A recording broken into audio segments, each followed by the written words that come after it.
പ്രിയമുള്ളവരെ എല്ലാവർക്കും നമസ്കാരം. ഇന്ന് നമ്മൾ എത്തിച്ചേർന്നിരിക്കുന്ന ഏറ്റവും ബ്ലൗസിൻ്റെ പ്രധാനപ്പെട്ട ഭാഗങ്ങളെക്കുറിച്ചുള്ള ഒരു കണക്ക് നിങ്ങൾക്ക് പറഞ്ഞു തരാൻ വേണ്ടിയാണ്. ഏകദേശം നമ്മൾ പറയുന്നതെന്ന് പറഞ്ഞാൽ ഒരു ബ്ലൗസിൻ്റെ ഏറ്റവും പ്രധാനപ്പെട്ട ഘടകങ്ങളിലൊന്നാണ് ഈ ഒരു ഡാട്ട്.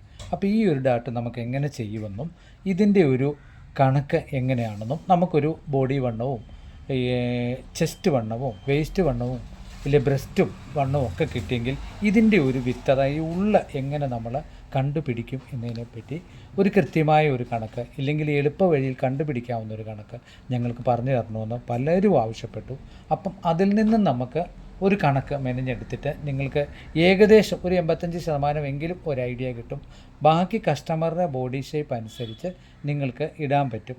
അതിൻ്റെ ഒരു രീതിയെ പറ്റിയാണ് നമ്മൾ കണക്ക് കൂട്ടുന്നത്. എപ്പോഴും നമ്മൾ കണക്ക് കൂട്ടാറുള്ളത് ഒരു കാര്യം പ്രത്യേകം ഓർത്തോണം. നമ്മൾ ഈ ബോഡി വണ്ണവും വേസ്റ്റ് വണ്ണവും തമ്മിൽ എത്രത്തോളം വ്യത്യാസമുണ്ടെന്നുള്ള കാര്യം നമ്മൾ ആദ്യം തന്നെ മനസ്സിലാക്കണം. ആ മനസ്സിലാക്കിയാൽ കൃത്യമായി തന്നെ നമുക്ക് ഇതിൻ്റെ ഒരു കണക്ക് കണ്ടുപിടിക്കാൻ സാധിക്കും. നമുക്കിങ്ങനെ സ്കെയിൽ വെച്ച് കൃത്യം നമുക്കൊന്ന് കാണിച്ചു തരാം. ഇപ്പോൾ നമുക്ക് ഉദാഹരണത്തിന് 34 ഇഞ്ച് ബ്രസ്റ്റ് വണ്ണവും 28 ഇഞ്ച് വേസ്റ്റ് വണ്ണവുമാണ് കരുതുക. അപ്പം നോക്കിക്കോണം. അപ്പം നമ്മൾ എന്നാ പറയാം, 34 ചെസ്റ്റ് വണ്ണം തൊട്ട് ടൈറ്റ് വണ്ണം, 28 വേസ്റ്റ് വണ്ണം. അപ്പം നമ്മൾ 34 നിന്ന് 28 മൈനസ് ചെയ്യണം. അതപ്പോൾ എത്രയാണ് നോക്കണം. നിങ്ങൾ പ്രത്യേകം നോക്കിയാൽ കൃത്യമായി തന്നെ നിങ്ങൾക്ക് കണക്ക് കിട്ടും. ഈ 34 നിന്ന് മൈനസ് 28 ചെയ്യുമ്പം 6 ഇഞ്ച് നിങ്ങൾക്ക് വരും. ഈ 6 ഇഞ്ചിൻ്റെ നേർപകുതി നമുക്ക് ഈ ബ്ലൗസിൻ്റെ ഡാട്ടിന് നമുക്ക് വിത്ത് കൊടുക്കാം. ഇതിപ്പോൾ നമ്മൾ മാർക്ക് ചെയ്യുമ്പോൾ കൃത്യമായി തന്നെ 3 ഇഞ്ച് കിട്ടും. ചിലർ കണക്ക് ഈ ഒരു പോയിന്റിൽ നിന്ന് താഴോട്ട് വരുന്ന ഒരു കണക്കും നോക്കാറുണ്ട്. ഒരു പക്ഷേ ആ ഒരു കണക്കും നമുക്ക് കൃത്യമായിട്ട് വരാറുണ്ട്. അപ്പം അങ്ങനെ ഒരു കണക്ക് വരുമ്പോൾ അത് തീർച്ചയായിട്ടും നിങ്ങൾക്ക് ചെറിയ ചെറിയ വ്യത്യാസത്തിന് കാരണമാകും. അതിൽ ഭേദം നമുക്ക് വേസ്റ്റ് വെച്ചുകൊണ്ട് ഏകദേശം ഒരു 90% ഞാൻ നോക്കിയിട്ടും അത് കൃത്യമായി തന്നെ കണക്ക് വരുന്നു. ഇപ്പം നമ്മൾ ഈ ഒരു വേറൊരു കണക്ക് നമുക്ക് നോക്കാം. 36 അതിലേക്ക് 29 വേസ്റ്റ് വന്നു. അപ്പോൾ നമ്മൾ എന്ത് ചെയ്യുന്നു, 36 നിന്ന് 29 കുറയ്ക്കുമ്പോൾ നമുക്ക് എത്ര വന്നു, 7 ഇഞ്ച് വന്നു. 7 ഇഞ്ച് വന്നു. ഈ 7 ഇഞ്ച് നമുക്ക് നോക്കണം എങ്ങനെയാണ് വരുന്നതെന്ന്. അപ്പോൾ നമ്മളൊരു കാര്യം ചെയ്തു, ഫ്രണ്ട് ഇതാണെന്ന് സങ്കല്പിച്ചിട്ട് നമ്മൾ ഡാട്ടിൻ്റെ അളവ് കൊടുത്തു. ഡാട്ട് നമ്മൾ 10 ഇഞ്ച് മാർക്ക് ചെയ്തു. മാർക്ക് ചെയ്ത് കഴിഞ്ഞിട്ട് നമ്മൾ ബെൽറ്റ് വെച്ച് ഇങ്ങനെ മാർക്ക് ചെയ്തിട്ട് സെൻറ്റർ മാർക്ക് കൊടുത്തു. സെൻറ്റർ മാർക്ക് ഇങ്ങനെ കൊടുത്തിട്ട് നമുക്കിവിടെ എത്രയാണ് വന്നത്, ഇവിടെ 7 ഇഞ്ച് വന്നു. അപ്പം 7 ഇഞ്ച് വരുമ്പോൾ നമുക്ക് 3.5 വെച്ച് 1.25 വെച്ച് 1.25 വെച്ചിട്ട് ഇതുപോലെ ഡാട്ട് മാർക്ക് ചെയ്യാം. മാർക്ക് ചെയ്യുമ്പോൾ ഇങ്ങനെ മാർക്ക് ചെയ്യുന്ന സമയത്ത് നമുക്ക് ഇത്രയും കിട്ടിയെങ്കിൽ നമ്മൾ തീർച്ചയായിട്ടും എന്ത് നോക്കണം, ഇതിൻ്റെ ബ്രസ്റ്റിൻ്റെ അളവും കൂടെ നോക്കണം. ഇപ്പം 36, 29 വന്നാൽ തീർച്ചയായിട്ടും 38 ബ്രസ്റ്റ് ഉറപ്പായിട്ടും വരും. അങ്ങനെ ഉറപ്പായിട്ടും വന്നാൽ തീർച്ചയായിട്ടും നിങ്ങൾക്ക് ഈ 3.5 ഇഞ്ച് ഡാട്ട് കൊടുക്കുന്നതിൽ ഒരു തെറ്റും ഇല്ല. കാരണം നമ്മൾ 2 ഇഞ്ച് വ്യത്യാസം ഇവിടെ കപ്പിന് കൂടുന്നുണ്ട്. 2 ഇഞ്ച് വ്യത്യാസം. ഇങ്ങനെ റെയർ മെഷർമെൻറ്റ് വരുമ്പോൾ തീർച്ചയായിട്ടും നിങ്ങൾ ചെസ്റ്റ് വണ്ണത്തിൽ നിന്നും വേസ്റ്റ് വണ്ണം മൈനസ് ചെയ്ത് നോക്കണം. ആ മൈനസ് ചെയ്യുമ്പോൾ 7 ഇഞ്ച് ഇങ്ങനെ വന്നു. 7 ഇഞ്ച് ഇങ്ങനെ വരുമ്പോൾ നമ്മൾ ചിന്തിക്കേണ്ട ഒരു കാര്യം, അപ്പം നമ്മൾ ബ്രസ്റ്റിൻ്റെ അളന്ന് നോക്കണം. ഇപ്പോൾ സാരി ബ്ലൗസാണ് തന്നത്, നിങ്ങൾക്ക് ബ്രസ്റ്റ് ഒരു ഐഡിയ കിട്ടുന്നില്ലെന്നുണ്ടെങ്കിൽ തീർച്ചയായിട്ടും നിങ്ങൾ ചെയ്യേണ്ടത്, അപ്പോൾ ഇങ്ങനെ വരുന്ന റെയർ മെഷർമെൻറ്റുകൾ എപ്പോഴും നമ്മുടെ ശ്രദ്ധയിൽ നിൽക്കുകയും അതിനെപ്പറ്റി നമ്മൾ അളന്ന് നോക്കുകയും ചെയ്യണം. അപ്പം നമ്മൾക്ക് അങ്ങനെ ഒരു ഇത് നമുക്ക് വന്നിട്ടുണ്ടെങ്കിൽ നമ്മൾ തീർച്ചയായിട്ടും ആദ്യം എന്താ ചെയ്യേണ്ടത്, നമുക്ക് ബ്രസ്റ്റിനെ പറ്റി ഒരു തീരുമാനം കിട്ടത്തില്ലെങ്കിൽ ആദ്യം നമ്മൾ ഈ ഡാട്ടിൻ്റെ ലെങ്ത് ബാക്ക് പീസിൽ അളക്കണം. ഡാട്ടിൻ്റെ ലെങ്ത് എത്ര, 10.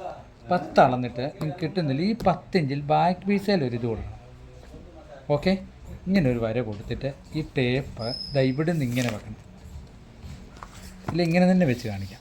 ഈ ടേപ്പ് ദാ ഇങ്ങനെ വെക്കണം. ഇങ്ങനെ വെക്കുമ്പോൾ എത്ര വന്നു? 9 ഇഞ്ച് വന്നു. മനസ്സിലായി? ഒരിക്കൽ കൂടി ഞാൻ പറഞ്ഞു തരുന്നു, നിങ്ങൾ മറന്നു പോകാതെ ഓർക്കുക. നമ്മൾ മെയിൻ ഡാർട്ടിൻ്റെ ലെങ്ത് ബാക്ക് പീസിൽ മാർക്ക് ചെയ്യുന്നു. മാർക്ക് ചെയ്തിട്ട് ആ മാർക്കിൽ നിന്നും നമ്മൾ ലൂസ് എത്രയെന്ന് അളക്കുന്നു. ഈ മാർക്ക് നമ്മൾ ലൂസ് അളക്കുമ്പോൾ എത്ര വന്നു? 9.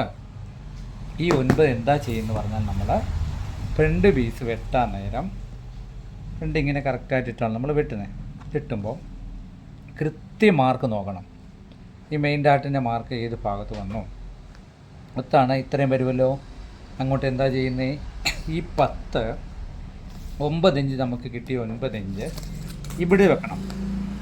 ഈ 1/4 ഇഞ്ച് അല്ല 1/2 ഇഞ്ച് തള്ളിയിട്ട് ഈ ഭാഗത്ത് വെച്ചിട്ട് നമ്മളിങ്ങനെ അളന്ന് നോക്കണം. ഇങ്ങനെ അളന്ന് നോക്കുമ്പോൾ കൃത്യം നമുക്ക് ഈ 1.25 ഇഞ്ച് ഇവിടുന്ന് തള്ളിയിട്ടുള്ളത്, 1.25 ഇഞ്ച് ഇവിടുന്ന് തള്ളിയിട്ട് ഈ 9 ഇഞ്ച് ഇവിടെ വെക്കുമ്പോൾ 9 നമുക്ക് എത്ര വന്നു? 19 വന്നു. അപ്പോൾ എത്ര വന്നു? 38 ഉള്ള നമുക്ക് ഈ ഭാഗത്ത് കിട്ടും. പ്രത്യേകം ഓർത്തോണം, 38 നമുക്ക് ഈ ഭാഗത്ത് കിട്ടും. നമുക്കപ്പം ബ്രസ്റ്റ് വന്ന എത്രയാണ്? 38. കണ്ടോ, കണക്ക് കൃത്യമായി തന്നെ വരുന്ന കണ്ടോ. അപ്പം പ്രത്യേകം നിങ്ങൾ ഈ വക കാര്യങ്ങൾ നോക്കുക. അളന്ന് നോക്കുന്ന കാര്യം കറക്റ്റായിട്ട് ഇങ്ങനെ തന്നെ വെക്കുന്നു. 9 ഇവിടെ വെക്കുന്നു, ഫ്രണ്ട് വെക്കുന്നു. ഫ്രണ്ടിലേക്ക് നമ്മൾ ഈ 9 ടേപ്പ് ഈ ഭാഗത്ത് വെച്ചിട്ട് 9 ഇങ്ങനെ ആ മെയിൻ ഡാർട്ടിൻ്റെ ഭാഗത്ത് അളന്ന് നോക്കുന്നു. അളന്ന് നോക്കുമ്പോൾ നമുക്കറിയാം.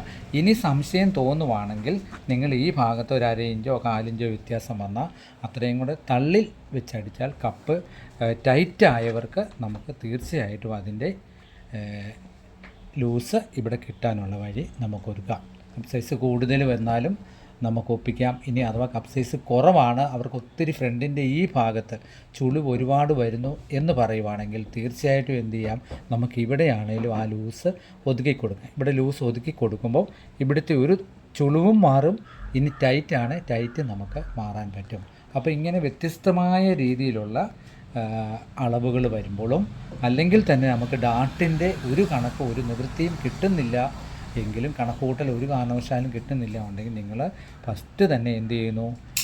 ചെസ്റ്റ് വണ്ണം നോക്കുന്നു, വേസ്റ്റ് വണ്ണം നോക്കുന്നു. ഇവ രണ്ടും തമ്മിലുള്ള ഡിഫറൻസ് എത്രയാണെന്ന് നോക്കുന്നു. നോക്കുമ്പം മിനിമം 6 ഇഞ്ചേ വന്നുള്ളൂ, ഇല്ലെങ്കിൽ 5.5 ഇഞ്ചോ ഉള്ളെങ്കിൽ തീർച്ചയായിട്ടും നിങ്ങൾക്ക് അതൊരു പ്രശ്നമായിട്ട് കരുതണ്ട. അതിൻ്റെ പകുതി ഇവിടെ ഡാർട്ടിട്ട് കൊടുക്കാം. പക്ഷേ അത് 7 ഇഞ്ചോ ഇതുപോലെ 7 ഇഞ്ചോ 7.5 ഇഞ്ചൊക്കെ വരാനുള്ള സാധ്യത 100% ഉറപ്പാണ്. അങ്ങനെ വരുന്ന സാഹചര്യത്തിൽ എപ്പോഴും നമ്മൾ എന്നാ ചെയ്യുന്നു? ബ്രസ്റ്റിൻ്റെ അളവ് നോക്കുന്നു. ബ്രസ്റ്റിൻ്റെ അളവ് നോക്കിയിട്ട് ആ ബ്രസ്റ്റിൻ്റെ അളവ് ഈ ഭാഗങ്ങളിൽ നമുക്ക് കിട്ടുന്നുണ്ടോ എന്ന് പ്രത്യേകം നിങ്ങൾ നോക്കുക. നോക്കിയാൽ കൃത്യമായി തന്നെ നിങ്ങൾക്ക് അതിൻ്റെ ഒരു കാരണം കണ്ടെത്താൻ കഴിയും. അപ്പോൾ ഇതൊരു വലിയൊരു കണക്കായിട്ടോ ഇല്ലെങ്കിൽ പൈസ കൊടുത്ത് നിങ്ങളൊരു ക്ലാസ് അറ്റൻഡ് ചെയ്ത് വെറുതെ ഒരു സമയം കളയണമെന്നില്ല. ഇത് കൃത്യമായി തന്നെ ഇത്രയും കണക്കേ ഉള്ളൂ. ഇതുപോലുള്ള കണക്കും കാര്യങ്ങളൊക്കെ പലരും വേറൊരു രീതിയിൽ, കാരണം നമുക്കൊരു 10 വീഡിയോ കണ്ടാൽ പോലും മനസ്സിലാകാത്ത വിധത്തിൽ പലരും പറഞ്ഞു തരും. അക്കാര്യം ഓർത്ത് നിങ്ങൾ ടെൻഷൻ അടിക്കേണ്ട കാര്യമില്ല. ഇതിൽ നിന്നും എത്രത്തോളം നമുക്ക് ഇത് കിട്ടും എന്നുള്ള അറിവ് മനസ്സിലാക്കിയിട്ട് നിങ്ങൾ തീർച്ചയായിട്ടും ഇങ്ങനെ വ്യത്യസ്തമായ അളവുകൾ വരുന്ന സാഹചര്യത്തിൽ അവ ഉപയോഗിക്കാൻ ശ്രമിക്കുക. എല്ലാവർക്കും ഈശ്വരൻ്റെ അനുഗ്രഹം കിട്ടട്ടെ എന്ന് നിറഞ്ഞ മനസ്സോടുകൂടി പ്രാർത്ഥിച്ചുകൊണ്ട് നിർത്തുന്നു. Thank you.